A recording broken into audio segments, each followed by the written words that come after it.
Where are my dragons? Oh, let me look. I have this combo dragon deck I already did. I also have this Esper control deck maybe that we can do. But actually, you have to trust me on this one. We'll do a mono red deck. And who is to be trusted? Well, you can trust me. Consider me a bit like family. You do know your family, right? I only knew one, my brother, and he would have let 1,000 men rape me if it had got him the crown. Ah, I see. Awkward. So I won't be brewing a dragon deck for you then? No. Tell him you changed my mind. Alright then, let's do this.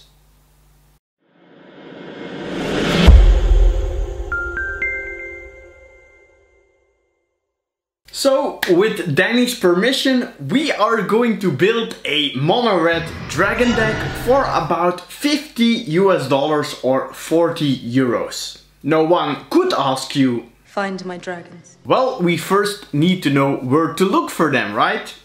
And I can help you. Let's go to cardmarket.com, the place where you can find all the MTG dragons in the world. And those guys also really like us and they are sponsoring our show. I can give out a €10 voucher every time, and at the end of the video I will announce this week's winner. Do you also want to be eligible for the voucher? Very simple, there's only two things you need to do. Subscribe and leave a comment below which tribal deck you want to see in the future. And maybe you'll win a voucher and I'll make you a deck. Now let's head into the deck and we start of course with the basic lands. Now I know what you're thinking. Let's start with this one, the Jumpstart Dragon Mountain. Yes, no. Did you see the price on this card? If I put those basic lands in my deck, my budget would run out before I even start brewing. So we're not going to do that, but I found a cool one that fits the flavor. Let's look at these 15 mountains that I put in. And thanks to the nice art from Karl Kopinski, this still has this dragon flavor. Because of course you can see those dragons flying around this huge mountain. Now apart from the dragon theme, I also included a small desert theme with some lands that can cycle, deal some extra damage, protect our dragons or deal with graveyard strategies. Then I end my lands with two nice includes for my dragons. Haven of the Spirit Dragon lets me get back a dragon from the graveyard, and Bonder's Enclave will draw me some extra cards. Now a good dragon deck doesn't only need dragons, it also needs some shamans to guide those dragons.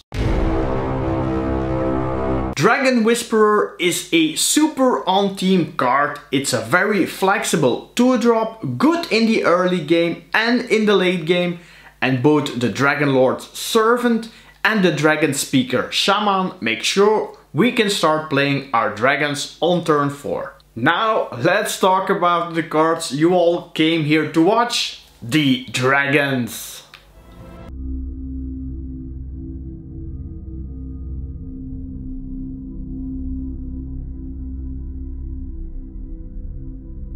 The smallest of the bunch is Sarkhan's Whelp. A 2/2 flyer is okay, and with Sarkhan around it can even deal some extra damage. Now if you like diversity, you came here to explore some dragons, I have a few bigger ones for you as well. Thunderbreak Regent makes sure destroying your dragons comes at a high cost. Skyship Stalker is a mini Shivan dragon with some flexible abilities that are good in the early and the late game. The Opportunistic Dragon deals with artifacts and humans, and Varix can create double dragon and bring along his brother Karox for 3 extra mana. Now on some bigger dragons with Glorybringer, Scourge of Valkas and the Demanding Dragon. all in their own way very powerful rares. And when you say dragon, I say Hellkite. Both Thundermaw and Skargan are two excellent mythics you'll be happy to draw anytime. Now on to the dragons that cost 6 mana. Horde Smelter deals with artifacts, and Rorix is a hard-hitting flyer. And of course, we have our other dragon queen, Lathliss. All of them need an answer fast or your opponent will be toast before you can say Vala Morgulis. The best dragon for me is Darkuseth Maw of Flames, a true powerhouse that when it attacks just finishes the game on most occasions, as it can deal up to 10 additional damage to different targets. Now when you think a dragon deck, you probably think like a slower deck because the big dragons come later. Now what to do in the early game? Well, I found some nice removal spells that you can include. The following low mana instants are right on flavor and they deal with a lot of creatures, with Spit Flame being my favorite flavor wise. Fated Conflagration can also scry and deal with Planeswalkers, and Roast doesn't like ground creatures. Now sometimes you need a specific dragon, and for this the next card is pretty good. It's called Sarkhan's Triumph, and I really like it because you can play it as an instant on the opponent's end step. Now let's talk about some artifacts and enchantments. Now I don't play a lot of them, but they will be worth your while. Dragon Horde is more valuable in a multicolor dragon deck, but the card is a super draw engine. Hazoret's Monument is like our shamans, it makes dragon spells cheaper and it also provides some card selection. And the Dragon Tempest is one of the best 2-drops you can play in this deck. Giving your team haste and dealing some extra damage is awesome. And Furious Rise is a nice alternative card draw spell. Now Sarkhan's Whelp already announced it, here are some Planeswalkers I will put in the deck. Sarkhan Fireblood is my M19 Planeswalker of choice. Card selection, ramp and creating 4 5/5 dragons is awesome. Sarkhan the Masterless is a bit more on the defense, a bit slower but it also can create some dragons. And Sarkhan Dragon Speaker is a nice one from Khans of Tarkir that turns into an indestructible dragon. It deals with threats and also has a nice card draw ability as an ultimate. So this was the deck, now on to the power rankings. A dragon deck is a powerful deck that is fun to play for both beginner as accomplished Magic players. This is a consistent deck that likes to attack more than it plays defense. It's fun to play if you like dragons and I think it's definitely value for money. Now on to the metagame review. Being a creature deck, it does quite okay versus other creature decks, with a mix of spot removal and powerful threats. Control is a less fun matchup, as we can't protect versus sweepers, so keep some dragons in your hand and don't play them all at once.